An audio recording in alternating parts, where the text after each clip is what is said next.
আর ছাত্রদের নবান্ন অভিযান, সেই নবান্ন অভিযানকে রুখতেই মরিয়া প্রশাসন।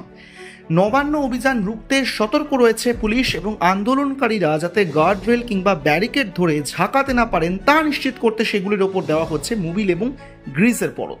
আর এইভাবেই আন্দোলনকারীদের আটকানোর পরিকল্পনা অভিনব বলেই মনে করছেন অনেকে। আর এখানেই শেষ নয়, যে ছবি আগে কখনো দেখা যায়নি সেই নজিরবিহীন ছবি এবার দেখা গেল এই হাওড়া এবং কলকাতা শহরে। রাস্তার মোড়ে মোড়ে জায়গায় জায়গায় যেখান দিয়ে মিছিল প্রবেশ করতে পারে বা মিছিল প্রবেশ করছে এই শঙ্কা রয়েছে প্রশাসনের কাছে, সেখানে ক্রেন বসানো হয়েছে। সেই ক্রেন দিয়ে কন্টেইনার নামানোর কাজ চলছে, কন্টেইনার দিয়ে রাস্তা আটকানোর কাজ চলছে পুলিশের তরফে। আর ইতিমধ্যেই সাঁতরাগাছিতে এই মুহূর্তে হাতে জাতীয় পতাকা নিয়ে হাজির হয়েছেন আন্দোলনকারীরা। আর একই সঙ্গে অন্যদিকে নবান্নে সকালবেলায় পৌঁছিয়েছেন মুখ্যমন্ত্রী মমতা বন্দ্যোপাধ্যায়। রাজ্যের প্রধান সচিবালয় নবান্নে পৌঁছিয়েছেন তিনি।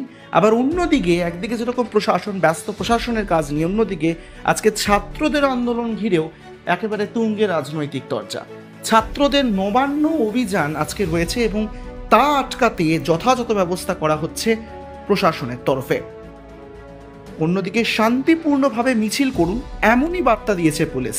কেউ বাধা দেবে না, আইন নিজের হাতে তুলে নেবেন না। শহরের বিভিন্ন প্রান্তে মাইকে এই মর্মেই প্রচার চালানো হচ্ছে পুলিশের তরফে। একদিকে যেরকম পুলিশ প্রশাসন তৈরি, অন্যদিকে ছাত্ররাও এগিয়ে চলছে অভিযানের দিকে, তাদের নবান্ন অভিযানের দিকে। মঙ্গলবার আরও একবার পশ্চিমবঙ্গ ছাত্র সমাজ এই নবান্ন অভিযানকে সমর্থন করার কথা জানিয়েছেন রাজ্যের বিরোধী দলনেতা শুভেন্দু অধিকারীও। তিনি সকালবেলায় জানিয়েছেন তিনি প্রথমে বিধানসভায় যাবেন এবং পরবর্তী সময় তিনি রাস্তায় নামবেন, ছাত্রদের পাশে দাঁড়াবেন।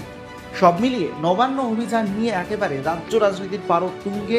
আর ঠিক পরিস্থিতি কোন জায়গায় যায় সেই দিকেও নজর রাখছে প্রশাসন।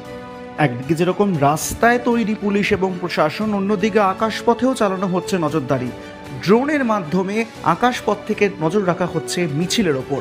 কোথায় কোথায় জমায়েত, কোথায় মিছিল আসছে, কোথা দিয়ে মিছিল প্রবেশ করতে পারে, এই সকল জিনিসের ওপর নজর রাখছে ড্রোনের মাধ্যমে প্রশাসন।